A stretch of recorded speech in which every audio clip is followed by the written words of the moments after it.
Welcome to I Can't Keep This to Myself, as heard on WLPZ 95.1 FM. I'm your host, Jill Studley, and I'm thrilled to feature Leo Gozbekian, an incredible photographer with a 50-year career capturing thousands of music and celebrity icons, pretty much anyone and everyone in Hollywood. Leo has released 2 beautiful anthologies of his photography, along with stories from his music industry friends and colleagues, as well as his own memories and experiences. He has so many amazing stories, from The Who, the BeeGees and Queen, to U2, Alanis Morissette, Green Day, and so many more. I'm sure you'll love the broadcast as much as I did. It is my honor to introduce Leo. Thank you so much for coming on the show. Well, I'm telling you, I am honored for being here. Thank you for inviting me. Of course. Tell us a little bit about how you landed this career. I know it was back when you were really young, like 18. Yeah, well, it really is pretty amazing. I mean, I'll tell you, in high school, I never thought about photography, didn't care about photography. I had no desire. But the last year of high school, I started working for the photographer at Brandeis University, and it was a big department that did the catalogs and this and that. At first, it was just menial jobs, but the photographer there, who became my mentor, I mean, he really meant a lot to me, still does. He bring a camera, showed me how to load it. So, this is okay. So he said, take this camera for the weekend, take pictures. I took pictures of my friends. My other friends had a band, all that kind of thing. I come back on Monday. He has a film processed, and once it's dry, he says to me, "Let's go in the dark room. We're going to make some prints." And I didn't realize it was my pictures.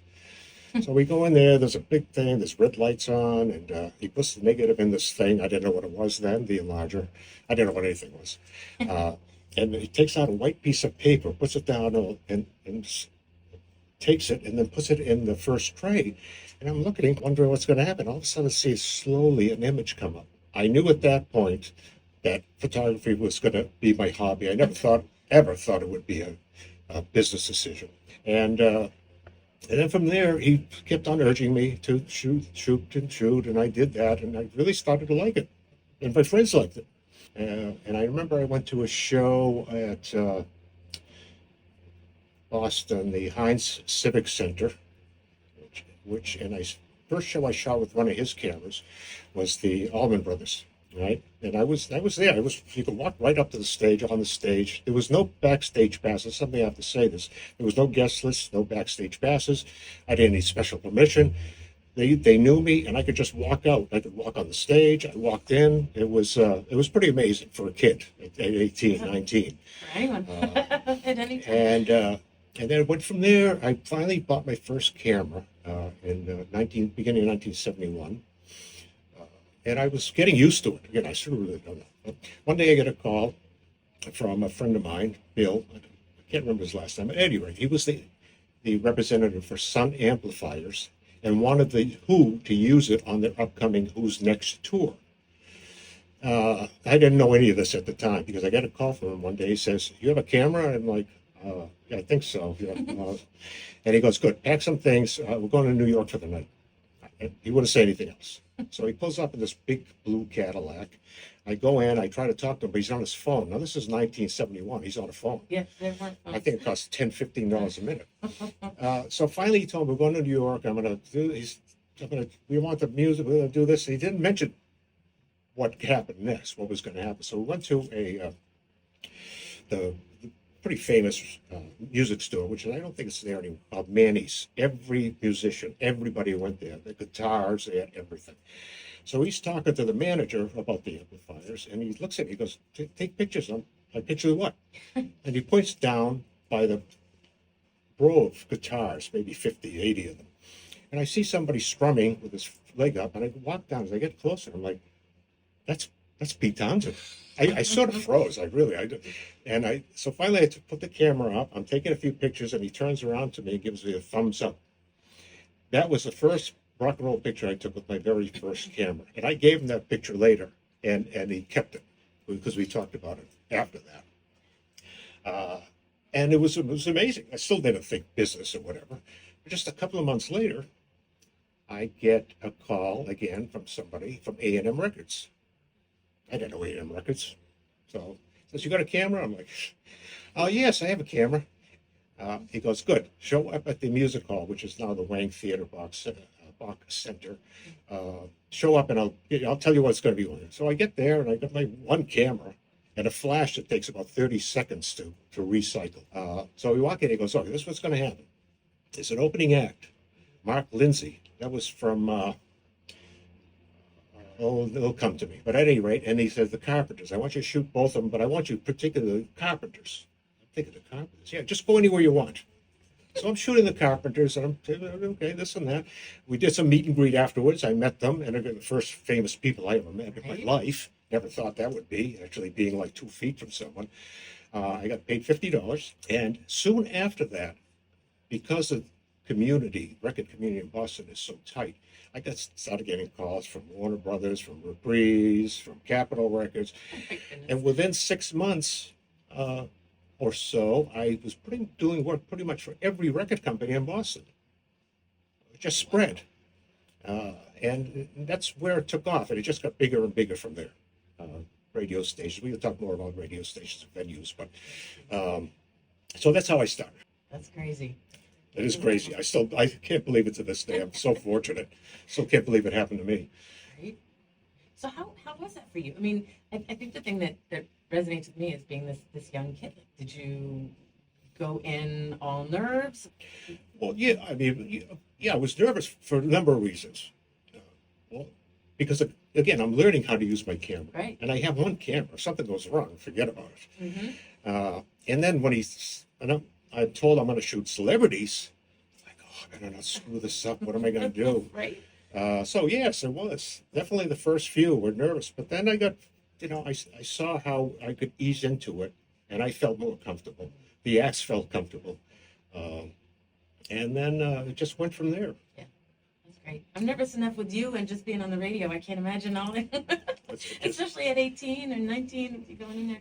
That's crazy. Yeah. Did you want to talk a little bit more about the Who? We'll talk about the Who next. Okay. Now I'll tell you from like early teens, the Who were it for me. I mean, just it. Mm-hmm. I'm not kidding. Saw every show in Boston they played. And now I had a camera, and they were played 4 nights. I mean, well, it was 3 nights originally sold out. They added a 4th night because there was such demand. August of 71. So I went every night. So the first night I'm shooting from the front of the stage, and again, they let me go. I went on the stage about 10 feet from Pete Townsend while he's playing, doing the windmill. And I was just looking, and I said to take pictures. I totally forgot to take pictures because I was mesmerized. Right. And I'll tell you a quick story about the windmill. Maybe some people want to hear. That came from, they did a tour with opening act for the Stones way back when, and he saw Keith Richards do something like that. And after he said, I really like what you did. He goes, what did I do? So he said, I'd like to use that. He goes, yeah, do whatever you want. That's where the windmill came from originally. And he just perfected it from there because strumming down like that makes it so much louder and more aggressive. So I took pictures every night. One of the nights, I don't know if it was the last one, Rod Stewart was playing Boston Common. His concerts on the Common, something like that. And after his show, which was early, he came to the music hall while the Who were on and stood almost on the stage, right near Pete Townsend. Roger Daltrey looked over. He threw his mic down, stormed off the stage.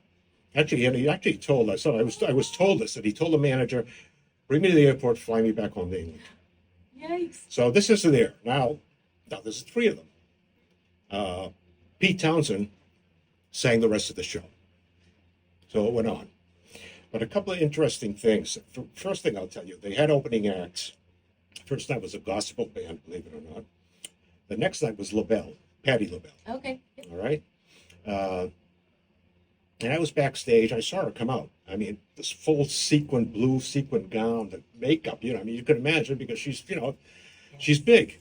And I guess she went out to maybe get a fresh breath of air or have a smoke out the backstage door. Now, she was almost on the street at that point. And believe it or not, Boston police arrested her for suspicion of prostitution. I'm not making it up. Oh my goodness. I'm not kidding. That is So there was no crazy. opening act, and she was taken away. Oh They wow. didn't, no, they didn't I figure thought you it were out going on to the say they spot. figured it No, out. no, not on the spot. What? No, they didn't. So she got arrested because that next to the music hall was what was called the combat zone. Yeah, yeah. It was the adult entertainment area, Right. and so you can imagine all the things that went on there. So she just walked out the wrong time and got arrested. She was mortified, and somebody came in and said she just got arrested. Everybody was like, "What?" Oh my goodness, smoking in her gown. Yeah. So, and that was just it still amazes me to this day. But last night, uh, I ended up going to a party with them. This is the last night after the fourth show. It was at a loft on where the Seaport is now. Now back then, this is 1971. There's nothing there, like nothing. Yeah. A couple of buildings here and there. So this loft was owned by, I think, the promoter. And I went up, and who's there? The Who were there. There's a bunch of other people, radio people. And I ended up talking to Townsend and actually playing pool with him. Now, here, I'm not kidding. Here, I'm 19. And I'm with and I don't use the word idol all the time, but he was that to me. Oh my goodness. So we were playing pool until Keith Moon jumped on the pool table with a bottle of whiskey in his hand. That was the end of that. Oh, no. So we go over and sit down, and we're talking. At one point, I say to him, "Pete, you know, some people think we look alike." And he turned to me and looked at me, like directly in the eye, and says, "That's because we both have big honkers being near the nose." And yeah, I guess he was right. So that was a Who at that point. It was so exciting. I mean, it's music like you could I've delved into the whole thing. You know, so very exciting. I can't even imagine. Well, I can't either, and I did it. Yeah, that'd be like Depeche Mode for my daughter and I. Yeah. Well, I'll just say about Depeche Mode. I photographed them, and I met them a number of times. They're just so easy. I never saw them high or anything. I really didn't. They come out. They're happy to see everyone. We do what I'm going to explain a couple of things. We do a couple of things. One thing we do is called a meet and greet. Some people are probably aware of that, where the band comes in, somebody will stand next to them and take a picture. At that time, they would do autographs. They no longer. They won't do that anymore. And then they would stay in a room most of the time. And some bands would just leave, but the Depeche always stay, talk to people, and they're just easygoing. And one of my favorite bands again. And I do have. I didn't tell you this before, but I have a 4-foot by 8-foot poster of them signed by them. Oh my goodness. A record company friend gave it to me. Oh boy. Yeah. So I think I might need to it's beg pretty, a photo pretty of you special. of that. Yes, I will. I'll get you a photo of that. My girl would love that. Ellie. Awesome. Do you want to go back a little bit more? And Well, let's go to around the same time. Let's go to Symphony Hall. Sure. Okay. Again, another show. Beach Boys played Symphony Hall, and it was a pretty exciting place because it's Symphony Hall. You know, there was a lot of rock bands that played there. Seals and Crofts, Joe Cocker. So a lot of people don't think about it, but there was a lot of rock acts there. Yeah. So I was there early. Again, I just walked in, and the Beach Boys were there because they were about to go on stage.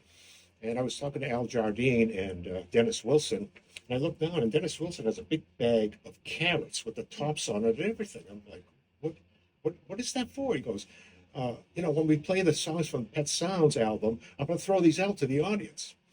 And the stage manager comes out, looks down, sees those, grabs the bag, goes, "What are you doing with these?" They told him what he was going to do. He goes, "No, you aren't." And he walked off. No carrots. Dennis wasn't happy. And they played an amazing show. They were all there too. And so at Backstage, I'm in the same area. They come off stage, and they're looking out. They're waiting. Something's wrong. I said, "What's going on?" They said, "There's no limousine here for us."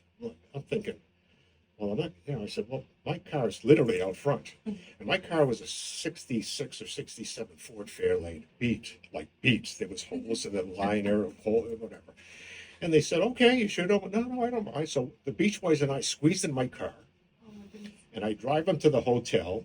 And now they stay at, again, Four Seasons, places like that. But then the high-end hotel was the Howard Johnson's in Kenmore Square. So I bring them over. I drop them off. I go, "Great." They said, "Thank you." I said, "Okay, see you." They said, No. Come up with us. I went up till, I don't know, 3, 4, 5 in the morning and spent some time with the Beach Boys. That's insane. It really is. I don't know how it happened, but it happened. Do you have any details about that night? Say again? Things you did, like details about like what you did. Did you? To sit and chat or Yeah, play music? we talked, and then some of them went off, and some things I won't talk about. Oh, no, no, no. Nothing personal. Well, not personal for me. No, for them. For them, right. No. No, they were just nice guys, drink here, and nobody was really drunk. Yeah. But they would just talk about the show, Mm-hmm. ask me questions about where I'm from, but they just talk about normal things, And I never asked a single band member, or not asked, but never told a single band, I'm your biggest fan. Never, ever said that. The one thing I've asked many bands, though, is, who is your favorite band? Which always, like, they stop and think about it. It wasn't always the same answer, but many answers from many bands are Radiohead. Oh, okay. Good stuff. Some of you may not know who they are, but they're unique. And I think that's what it is. Their sound and the way they write music is pretty extraordinary, if you haven't heard them before.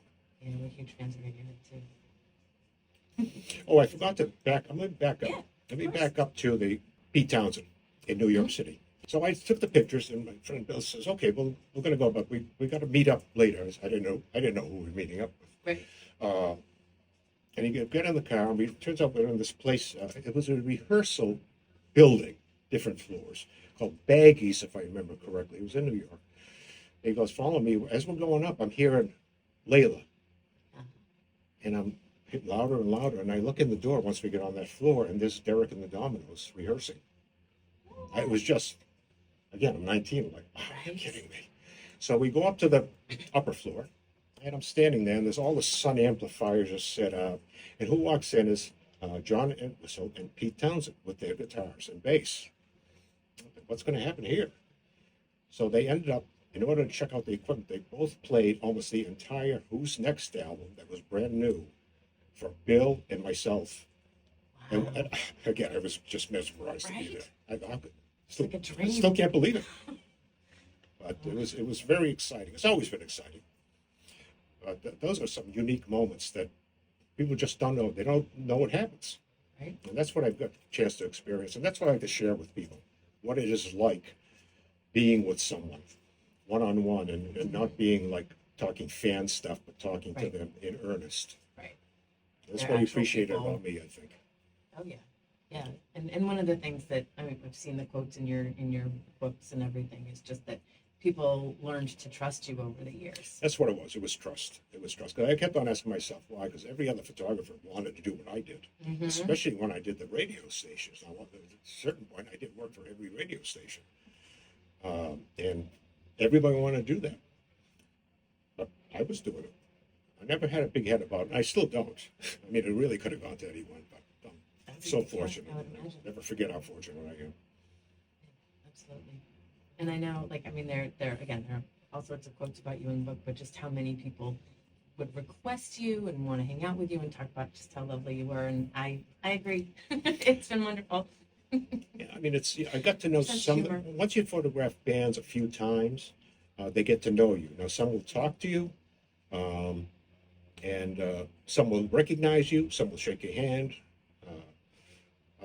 I mentioned Alanis Morissette once, and we really got along well.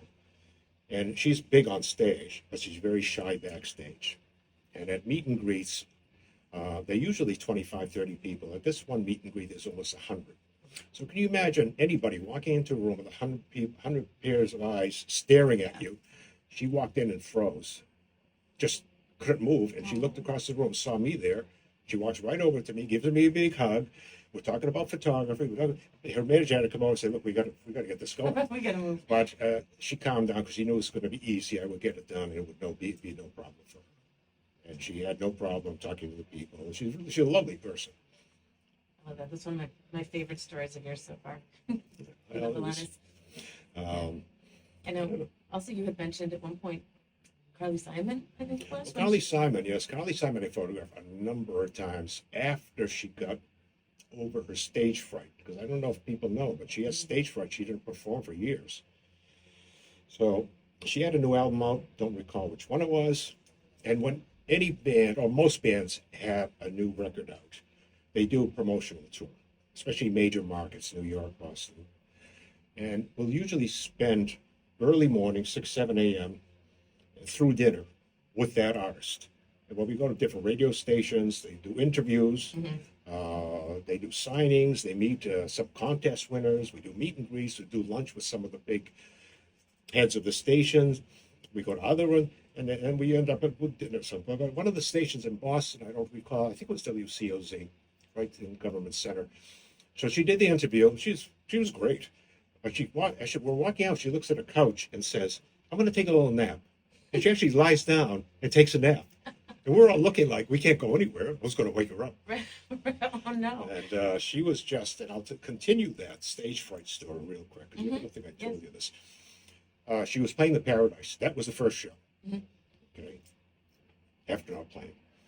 So I'm up in the green room, they called it. In the green room, there was a tiny window, maybe 11 by 14, that looked out over the stage.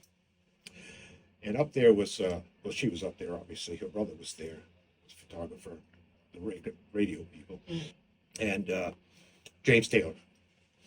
Now, she kept on looking out that window. And the more she looked out, the more tense she got. And she turned around to James and said, I can't do it. Look at all those people there. And we're all looking at her, saying, is it going to happen? So James talked to her. She kept on looking out the window. And finally, James talked her into it. He said, look, I'll go with you. We'll play some songs together. If you feel comfortable, you continue.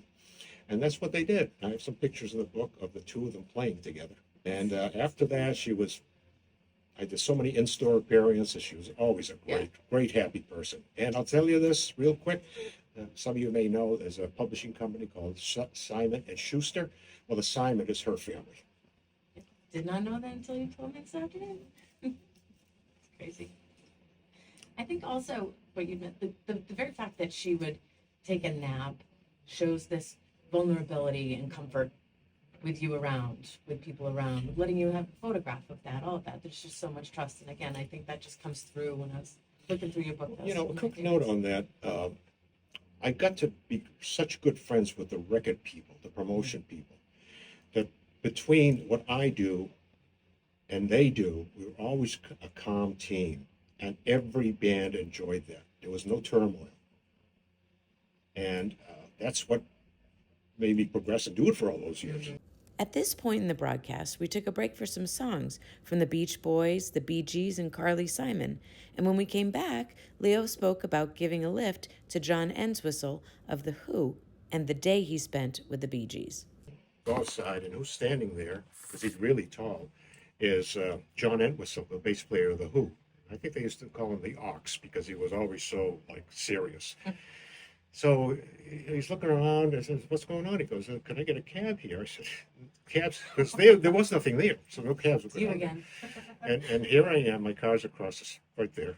And I said, "I'll give you a ride." He goes, "You will?" I said, "Yeah." And I'm not going to do an English accent because I can't.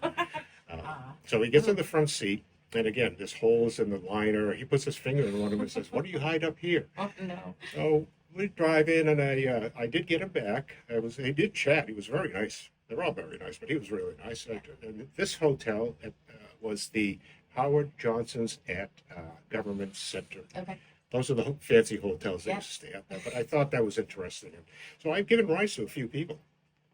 Yeah. But the BeeGees, BeeGees first started with me. Well, again, another always favorite for myself and all my friends. So we were always listening. Mm-hmm.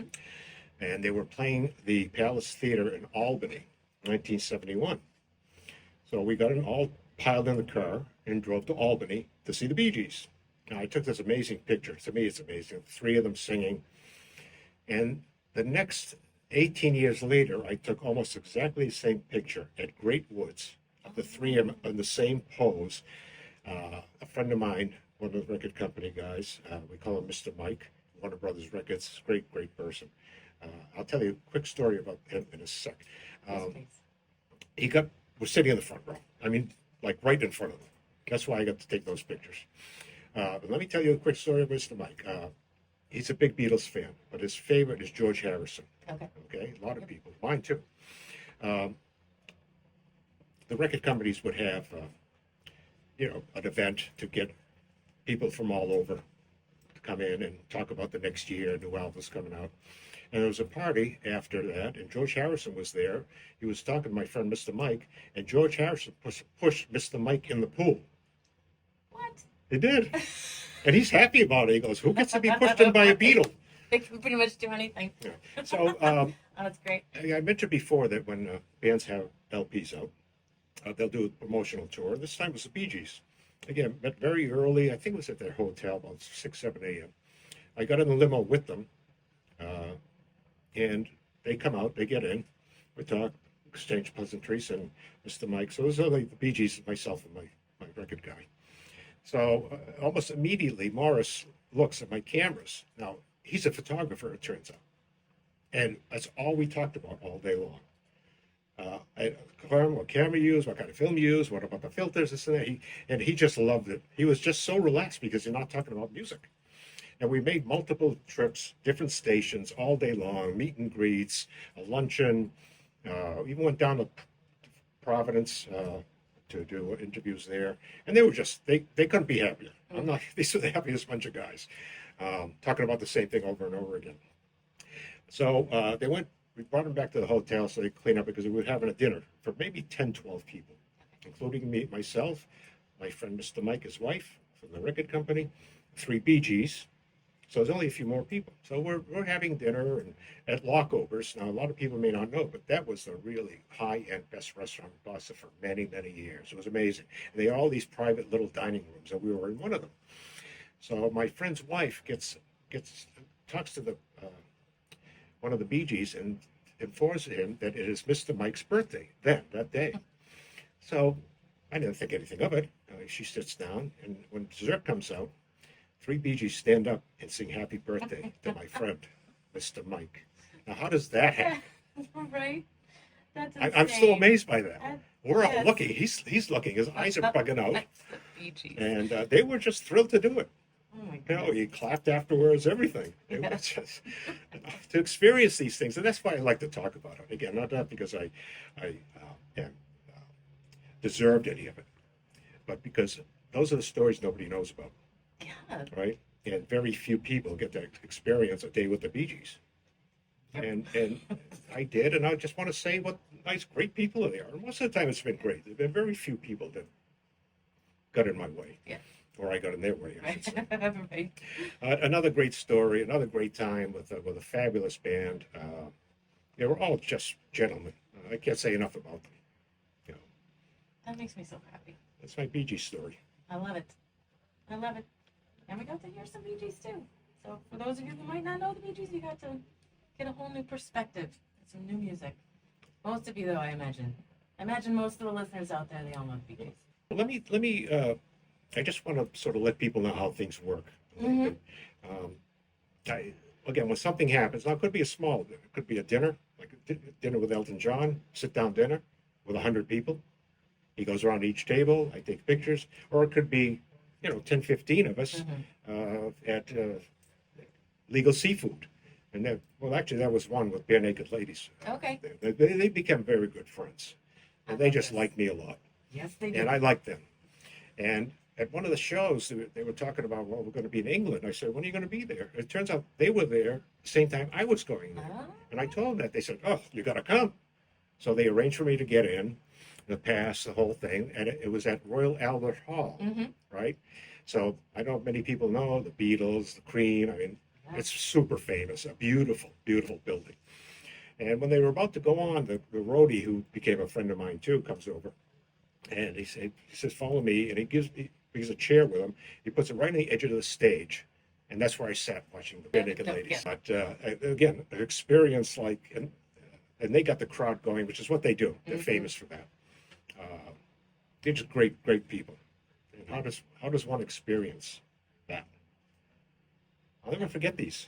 And a lot of, yeah. And you gotta share them. Like that's the thing. I would never have known that any of these. I mean, I know they exist, right? I know these things are happening behind the scenes, but I never really thought about it all that much. And the stories are just incredible.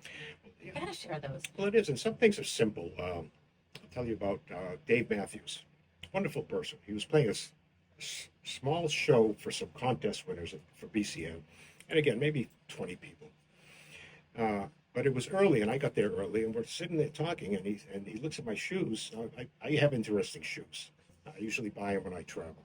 And it turns out he likes shoes. Okay. Because he had a brand new pair of shoes on. They bought on Newbury Street, and I knew where he went. And we talked about shoes for about 15 minutes. Nice.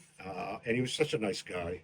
And that's the kind of thing, Smash Mouth, they were playing a radio show. And I don't know why they liked me, but they said, look, you're coming out with us tonight. I said, no, you're coming out with us tonight. And I went out with Smash Mouth, hit different bars, and yeah, they were fun.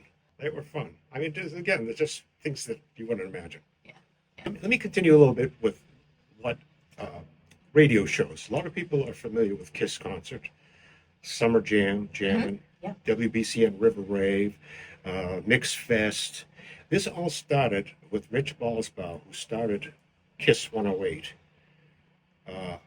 early on. And he came up with this idea. Now, originally it was at the Metro, and 4 or 5 bands.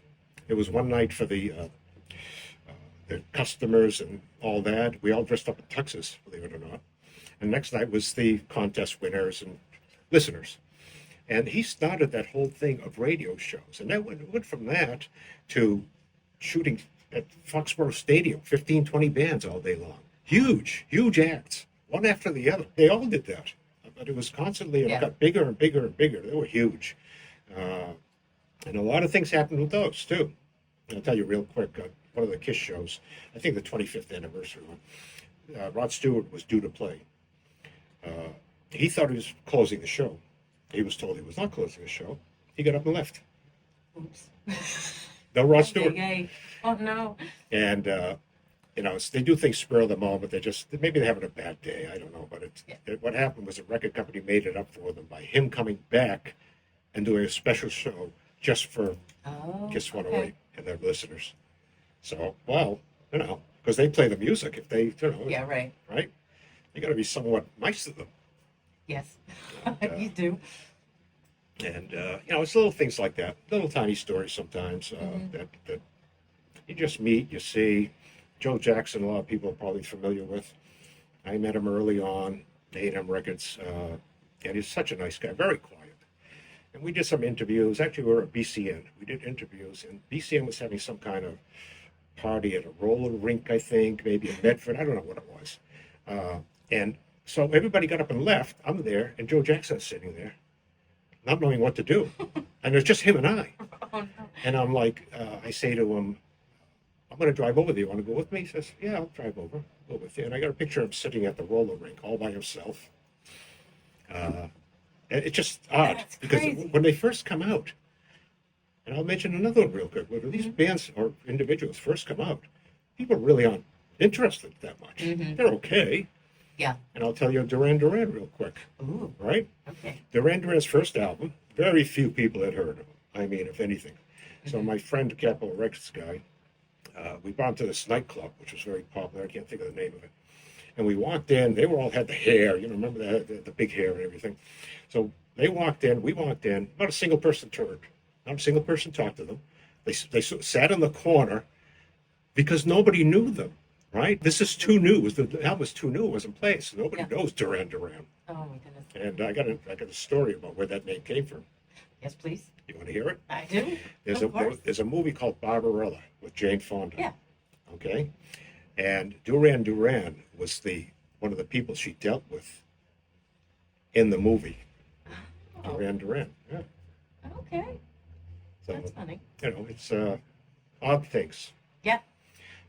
But a lot of times that happens. Police were, probably after the rat, tiny place, maybe 80, 100 people. They were so young then. It's funny. Right. And they got bigger and bigger. They were always nice to me. Real pleasant, nice guys. And My dad loves it Sting. was always a pleasure. My dad loves Sting. Sting, yeah. Sting. He embarrassed me Lifelong one fan. day, but that's okay. My dad loves him. What'd you say? He embarrassed me one night Oh, no. backstage. Yeah. Uh-oh. I was with my girlfriend backstage, and I'm taking pictures of him, and he looks over at her, and he says to her, "You with him?" She says, "Yeah." He says, "What are you doing here with your grandfather?" No. So she came up, hugged my arm, and he goes, "Because I like him." He laughed. He was joking, obviously. He was joking. But, that's what I mean. They're regular people. Yeah. When they're off the stage.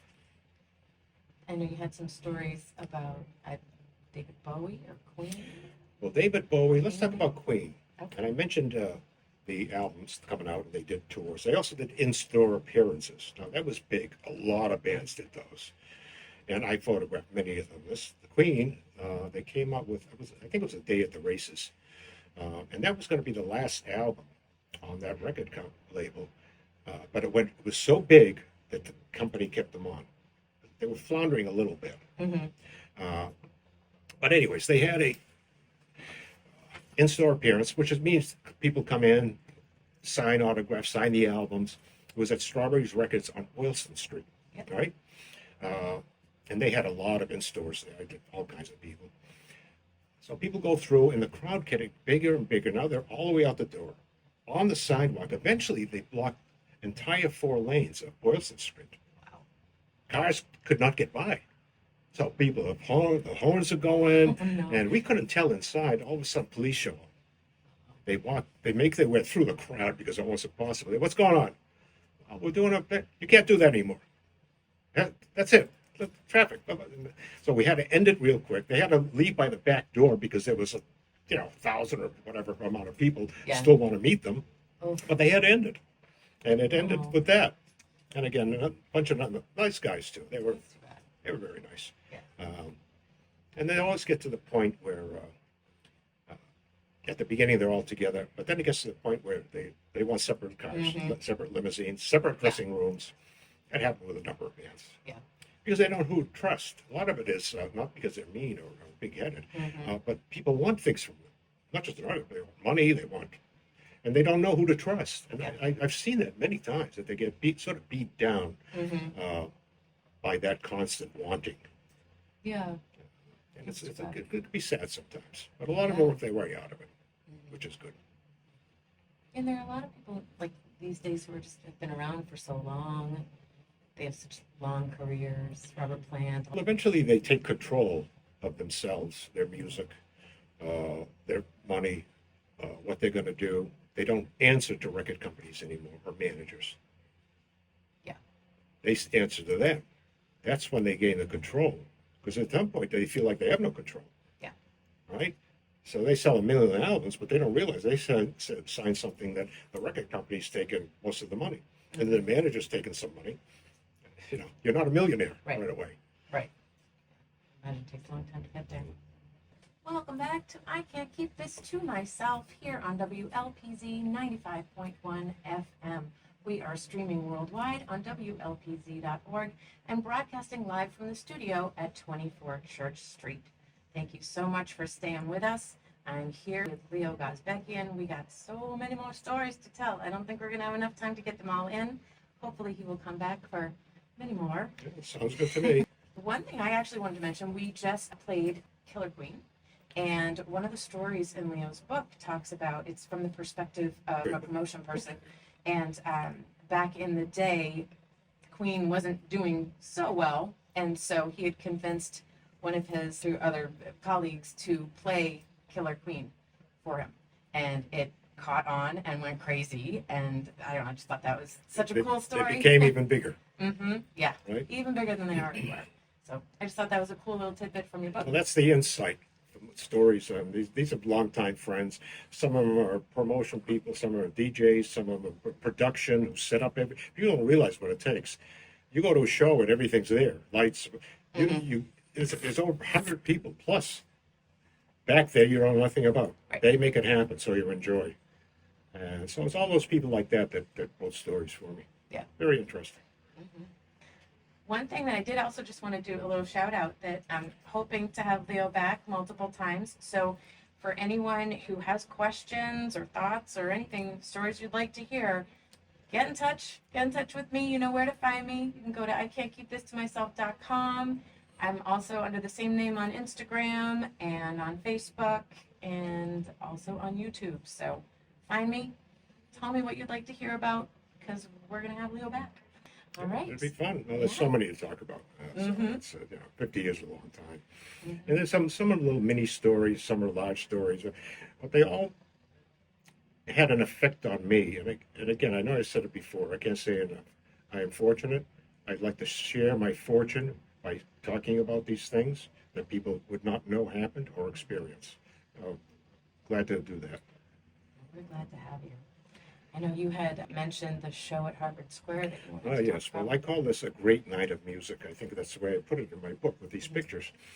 There was a show at the Harvard Square Theater. It was Iggy Pop was a headliner. Blondie was the opener. Now, I like both of them. And it turns out, when I got there, I saw David Bowie was actually playing piano for Iggy Pop on the tour. And he wasn't even up front. He was way over the side, hardly any light. You wouldn't even almost Oh, didn't wow. know he Yeah. was there. Right? But I saw him. I went, wait a minute. And I started taking pictures. Oh, that is him. And as usual, I was there very early. Backstage, walking back and forth. I saw Iggy come in, David Bowie come in. They were probably right. But Debbie Harry's walking around, and she looked just amazing. I mean, just like, wow. Yeah. And I said, do you mind if I take some pictures? Would you? She said, oh, sure. So she started posing and doing this, doing that. And I took a bunch of pictures. She was having a great time. And I think it relaxed her. We finished up, and just moments later, who walks in but the Runaways, right? So the Runaways are playing that night at the Rat, which again is a very tiny place. That's a lot where a lot of bands got started. And they're chatting, they're having a great time together. And I asked, could I take a picture? And they posed for me to do those. So it comes time, I photographed Debbie Harry, and obviously the entire band. And when Iggy came on, I still can't believe Bowie was there. Photographed the show, great music. I went backstage. Now the Runaways had stayed part of it and left. But I saw Iggy Pop and David Bowie chatting, and they mentioned something about Runaway show, and so I walked up. I said, "Yeah, they're playing at the Rat." They said, "Where?" I don't think they were quite sure where it was, and I told them exactly where it was, and I didn't drive them, so I won't say I did that. But they Not asked that they asked if I could meet them there because I seemed to know about it, Yeah. and I did. So here's the Runaways playing, and there's a little sort of round cafe table with David Bowie on one side, Iggy Pop on the other side, and me in the middle. I mean, how's that That's happen? insane. You can't see me. I'm shaking my head. And there's certain times I did not pick my camera up to shoot because they're sitting featuring. I'm not gonna bother them with that. They hear this, and they thought the Runaways were great. I did get great pictures of the Runaways. Nice. Yeah. Really good. They're great in your book. But again, just things like that are unique and fun, and I don't know what else more I could say about that. No, blows your mind. It's crazy. It's incredible. Yeah. But the Runaways, my husband has been looking for their vinyl for a very long time, so a shout out to him. Well, good luck. That was the first thing he said when I was like talking about it with him after talking with you. So funny. Great. No, that's very cool. I think you had also mentioned Kiss, if you want to talk about Well, that. there's another show I really wanted to go to, and I'll tell you why. A lot of people are not going to know who this is. I know that right now. There was a band called Mott the Hoople. David Bowie wrote one of their best songs, which is All the Young Dudes. Yep. Ian Hunter was a singer and sort of head of it. And he was playing at the, I can't think of the name of the theater in Boston right now, Orpheum Theater. And the guitarist was Bowie's guitarist previously. So I went there to see them. So I arrived, again, early. I'm talking to some of the stage guys and whatnot. And somebody tells me, oh, there's two opening acts. And I'm thinking, two opening acts? I don't think, well, who are they? And he tells me, first he says Journey. I said, who the hell are Journey? I'm sorry. No, you're I was supposed okay to say that one. And I said, I don't know, Journey? Yeah. He goes, okay. yeah. And I said, well, who comes on after them? He said, Kiss. I'm like, what? Kiss what? So I photographed, I'm there, I might as well photograph. So, Journey they were good, really good. And Yeah. they were regular. But Kiss comes out with these crazy outfits, the makeup, and bass player. Why can't I think of his name all of a sudden? Oh, But I'm not anyways, gonna put it down. he starts spewing blood out onto me. And I'm thinking, I've never seen anything like this. No, stop And shortly spewing after, blood. I did see something even crazier than that. Uh-oh. We talked about, remember the Harvard Square one I told you? Yes. And then finally, Boch the Hoople came on. I got great shots, but again, a great night. I mean, these are bands. I'm asking who they Oh are. my Look goodness. where they went. Right. Oh, I can't even imagine. I can only imagine, put it that way. But your pictures, your photos of them are just also I hope my incredible. description helps people get a feel for what it's like. Yeah, and also when you're reading the book, it just feels like you're right in it. I think that was That was my my idea. favorite part. Right. Sat on the deck and just Thank you. paged through it all. Yeah, it was Thank you. wonderful. It's Thank you. beautiful. What would you like to talk about next? So I know you have a few things to say about Lady Gaga and Katy Well, Perry. Lady Gaga, it's not just Lady Gaga. Lady Gaga, Katy Perry, again, I mentioned Bare Naked Ladies. So many acts and bands do these meet and greets. Some are shy. It's only because they're shy. They're not, Elton John can be difficult sometimes. When my pro person friend would hire me to go, and we all looked at each other and said, what mood is he going to be in tonight? So he could be in a great mood, but who knows? Because they have moods. So anyways, a lot of acts, no matter how big, and when they get up to things like Lady Gaga or Lenny Kravitz, when we do meet and greets, these people, especially when children come up, they'll kneel down for a picture with the kids and give them a few special moments. I was just always amazed that they would be that accommodating. Yeah, They appreciate that's great. what their fans have done for them, and when they do that, I see a real person. And it just many have done that. Even Lil Wayne does that. Oh, I love that. Yeah. Post Malone is funny. He came out one time, and he has a beer in his hand. He goes, "Hey!" It's just a big smile on his face. I think he had a grill or something. Maybe. Yep. That's what they call it. Yep. And he has a beer, and he comes up, and he goes, "I said, everybody take a picture." Oh, great! You want some beer? No. I have to take pictures. But that's the way it is. It's so loose and easy. Yeah. With these people. That makes me so happy because you hear a lot of drama and you see like That's the what people tabloid talk kind about. of stuff. And There's some it's just instances not- where, for me, it's not worth talking about the bad stuff. Yeah. Because rock and roll and music and all that is good, and it makes me feel good. Yeah. And I think probably everybody's listening. That's why you listen to certain songs. You like certain bands. You listen to them over and over again. Yeah. For a reason. I know you had one about Green Day Well, Green Day. with the drum kit. This was just amazing. I mean, it really was. This was a huge WBCN River Rave at Fox River. It was packed, and I don't know. I think it holds 60,000. But then the field was full, so it was just a huge. I mean, the stage, everything was just enormous, and they had band after band. Green Day came on, and they played the set very up, hard. People were just screaming, and they loved it. At the end, the drummer gets up. And he's holding something in his hand. I'm watching him because I'm taking pictures. And he has a lighter fluid. He's squirting it on his drum kit. And then he lights it on fire. Right? And the flames were high enough, so he squirted some more. Now the flames are 8-10 feet. And the roadies, the people, they're looking at each other. What are we going to do? Nobody knows. Finally, they got it out. And in my book, I have a great picture of one of the drums burnt. But nobody expected that. They didn't tell anybody they're going to do it. That's sort of Green Day, what they do. Yeah. But again, I was there.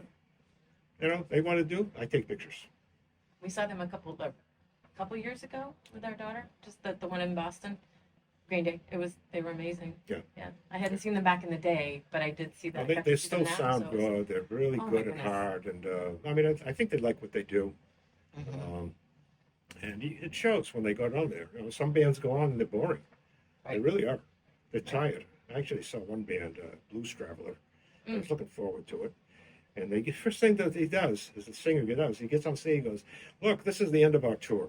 We're really tired, so it's probably not going to be a good show." What? You Well, don't why say would that. you do that? Don't start with We that. all paid money to get in here. Right. Anyways, that's what happens sometimes. That's no good. Yeah. No, Green Day, they were crazy good. We saw Depeche Mode twice in the span of 6 months in New York and Boston. Incredible. Amazing. The Incredible. show is just amazing. Huge. I mean, the song, his voice is, David's voice is just unbelievable. Very unique and powerful. Yeah. If I met them, I'd be in trouble because I would be the fangirl. I wouldn't be calm and collected like you and just Well, talk like a regular that's because- person. no, I think that's- we'd lose our minds. Hey, I'm working, you're not. Right? That's funny. You also, this is a really cool one. I have a couple of really cool ones. One was U2. And Right. also, we didn't talk about this a minute ago, but if you also want to talk about Coldplay dinner as well. Well, Coldplay is brief because I want to mention something. I already mentioned before I had dinner with the BeeGees. I've had dinner with Coldplay, David Bowie, Elton John. One day I was sitting at the table with Elton John and the drummer for the Eagles. I can't think of his name. And we're just chatting, right? But what happens is at every show there's catering for the crew, the band, And sometimes I'll get something to eat or just have a cup of coffee. And many times somebody will come out and just say, "So anybody sitting here?" So this one day, Coldplay came out and they sat with me. It's just been so many, but it just happens organically. Some people call it, right? There's no planning it because you can't plan that. Right. And we sit down, and again, I don't tell them anything. I ask them questions about who they like, what band, and we just talk about family stuff. Iron Maiden likes to talk about golf. Oh no, I'm not kidding. Awesome. We talked about golf afterwards. And on stage, they're crazy, but on the backstage, it's so chilled out, talking about golf games. That's Right? insane. Yeah, that's fun. So we have a few more minutes left in the program to talk about some more. And then we will listen to a couple of quick songs, and then we'll come back to say goodbye to Leo, which is very sad. I don't want this to end.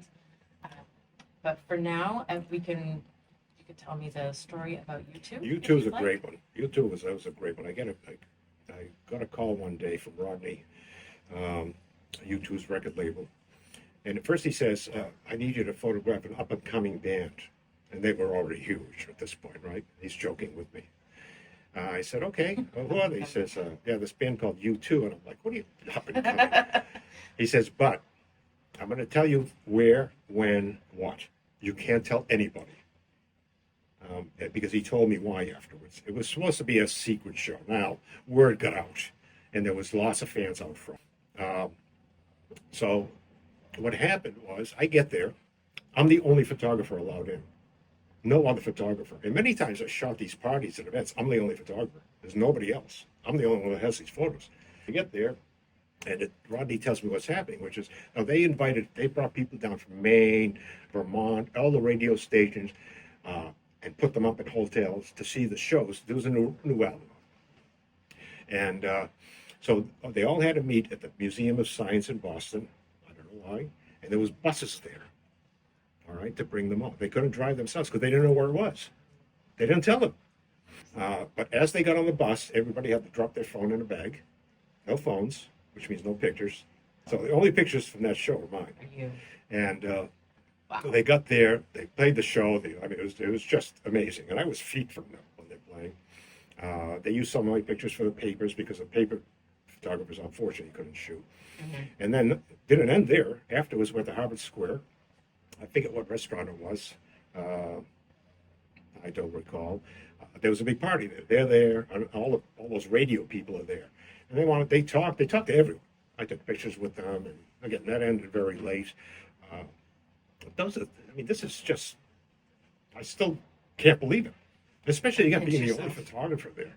Yeah. No, exclusivity, and photos are beautiful. I can't even imagine. You've seen something, Can't even right? imagine. Right. So, yeah, these things happen. You never know what's going to be next. I was out 3-4 nights a week, either doing small parties or at shows. And during the day, I had a studio. I did product photography and catalogs. And so I worked from 7 a.m. till 5 or 6, and then I'd be out at a show, which was fun. It was really exciting. Never regret any of it. I love it.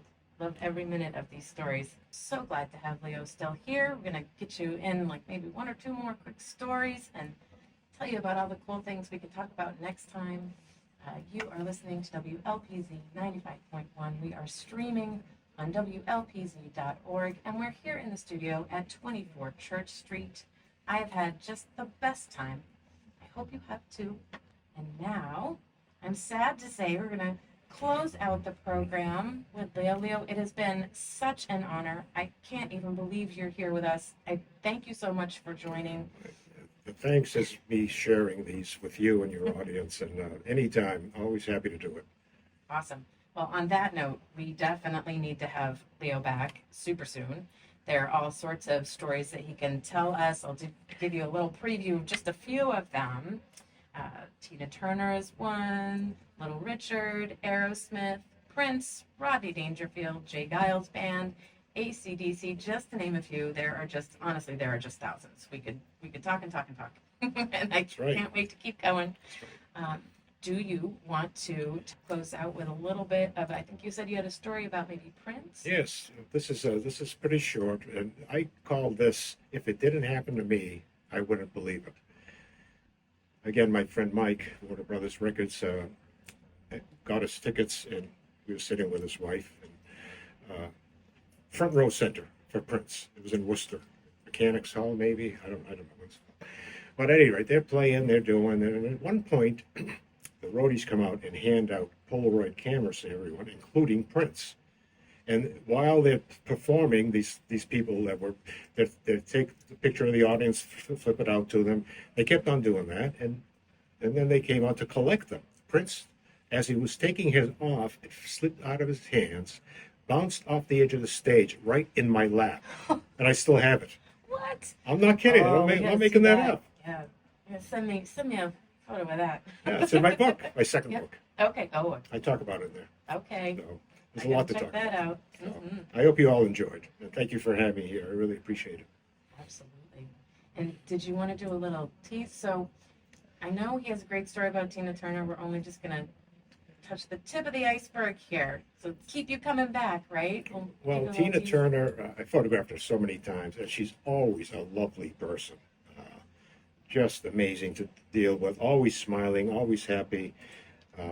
It reminds me of what I call a gentleman of rock and roll, which is David Bowie, and who was the other one again? Why can't I ever think of it? I'll think of it next time. But anyway, I get a call to photograph some things. They didn't really tell me what it was with Tina Turner. And so I show up at Boston Garden with my son because we're going to a baseball game afterwards.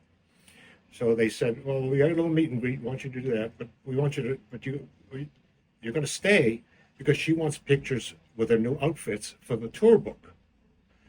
And I said, "Well, I can't stay." They said, "What do you need?" I said, "I'm taking my son to a baseball game." They couldn't believe that I wanted to stay, but they were playing 2 nights. I said, "Can you do it tomorrow night?" I said, "Of course." I went back, and in between there was something very interesting that happened. That I made happen. It was almost impossible, but I'll tell that another time. I can't wait. We'll schedule you back. Yeah, I hope so. Super soon. Thank you. If you have any questions at all, please be sure to get in contact with me or Leo, and we will be happy to answer them or talk about the stories the next time he is around. Thank you so much for listening to I Can't Keep This to Myself. It's stories worth telling and music worth blasting. Please be sure to subscribe to this YouTube channel. Follow me on Instagram and Facebook under the name I Can't Keep This to Myself. If you have any trouble, also add my name, Jill Studley, to your search. You can also find my blog at ican'tkeepthistomyself.com. For the full experience of my program, be sure to tune in to WLPZ 95.1 at live365.com and WLPZ.org on the second and fourth Fridays of every month from 3 to 5 p.m. Please reach out to me and Leo if you have any questions about the stories he told on the show, or if you'd like to request stories about your favorite musicians and celebrities. We're definitely going to have Leo back on the show, so stay tuned. A quick note that I'm not able to include the music we played in the live broadcast in this recording, but the list of songs is included in the episode notes so you can create your own curated playlist.